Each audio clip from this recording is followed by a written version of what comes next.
Hi there, this is Blaine with Dryrun, and I'm going to walk you through the process of connecting your Xero account to Dryrun. So first off, if you do have an existing account, you can just log into your account and go to the settings menu and connect Xero from your settings. But first I'm going to show you how you can walk your way through Dryrun if you're starting your very first Dryrun account. So to connect Xero to your Dryrun account, click on Connect to Xero. That will take you to the integration screen. And here you click on Connect. And that will take you to the Xero login page. Log into your Xero account and authorize Dryrun to access your Xero account. And that will take you back to Dryrun where you can get started importing your Xero data. And be sure to watch the video on this page. It'll give you a quick walkthrough of Dryrun and explain exactly how you get that Xero data into your Dryrun scenarios. Now that your Xero account is linked to Dryrun, I'm going to show you exactly how you can import that data into those Dryrun scenarios. So click here to get started. So here we're into a brand new Dryrun plan and it has a single scenario. Now to connect to Xero, click on the Xero logo. And now you can decide what you want to import into Dryrun from Xero. So you have the choice of bringing in the invoices that you've sent out to your customers in Xero into the receivables area of Dryrun, and also the bills that you have in Xero into your payables area. So I'm going to select both. Now, depending on how much data you have in Xero, this could take a few minutes to import, especially if you have a number of years worth of data and if you have a lot of records every month. But when you come back to Dryrun the next time and refresh your data, it actually won't take very long at all, likely well under a minute to update. And now we've successfully imported all of our data from Xero. So let's take a look at what makes up a single scenario. So first I'll expand the scenario, and now I can see that I have more than just my month start, month total, and month end. Now I can see three key sections: recurring, payables, and receivables. And if I expand any of these sections, you can see that there's a lot of data inside each of these sections.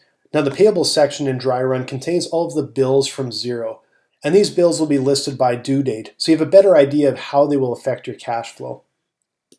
If I open up the receivables area, these are the invoices that we've sent out to our customers. And again, they're going to show it by due date. So you have a better idea of when this money is going to come into your account and is going to be active cash flow that you can use to pay your bills. Now the final section in Dryrun is the recurring area. And this is the area where you'll actually set up your budget. And once I open up this recurring area, you can see I've already set up quite an extensive business budget.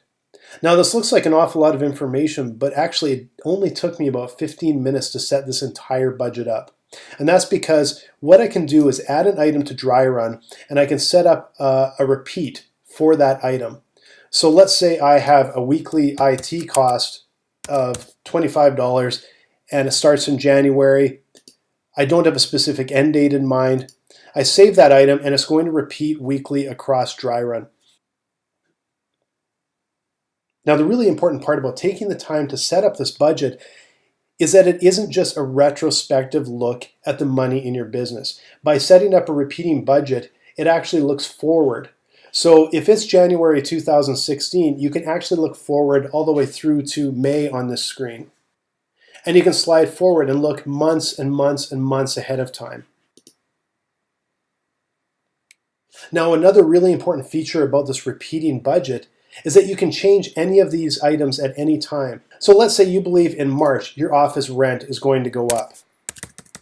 You can actually change that item and select the option to carry that change forward.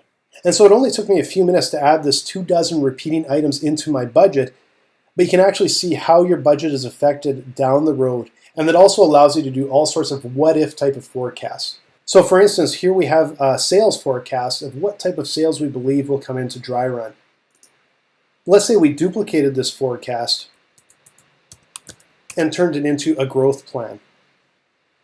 Now we could go into our recurring budget, go down to our human resources area, and let's say we add a new staff member.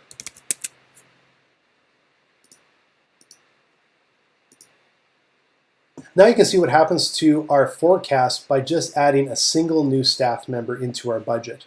And a couple other little features that you may find really useful in Dryrun. First off is the month start is actually editable.